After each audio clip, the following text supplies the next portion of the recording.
Bismillahirrahmanirrahim. Perkenalkan, nama saya Siti Muhtasya Alwi dari kelas A angkatan 2018 Universitas Negeri Makassar. Saya akan menjelaskan sedikit mengenai istilah-istilah bisnis dalam bahasa Inggris.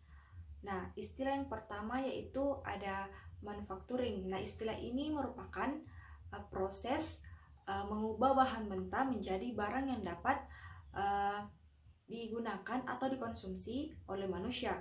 Kemudian istilah yang kedua yaitu kompromi, di mana istilah ini merupakan persetujuan dalam jalan damai atau saling mengurangi tuntutan. Kemudian istilah yang ketiga ada domination. Nah, istilah ini merupakan penguasaan oleh pihak yang lebih kuat terhadap yang lebih rendah. Kemudian ada trilogi. Nah, istilah ini merupakan tiga satuan yang saling menghubungkan dan mengembangkan suatu tema. Kemudian istilah yang keempat ya ada startup. Nah, istilah ini digunakan untuk menggambarkan sebuah bisnis baru, biasanya dalam beberapa bulan atau tahun pertama beroperasi. Kemudian istilah selanjutnya yaitu forecast. Nah, istilah ini merupakan seperti sebuah perusahaan memprediksi berbagai aspek pergerakan masa depan bisnis seperti faktor eksternal atau produk baru, rencana pemasaran, dan juga sebagainya. Kemudian selanjutnya itu best price.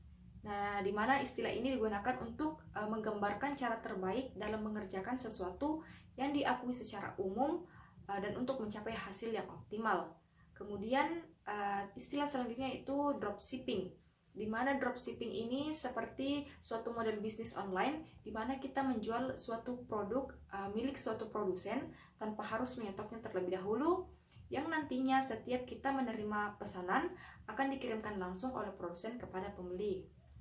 Kemudian ada outsourcing, di mana istilah ini seperti ketika perusahaan mempekerjakan orang lain di perusahaan untuk melakukan tugas-tugas seperti produksi, manufaktur, penyediaan, dan lain-lain yang bisa dilakukan dalam lokasi juga. Kemudian ada stakeholder. Istilah ini yang untuk siapa saja yang terlibat dalam proyek tertentu, biasanya disebut dengan pemangku kepentingan.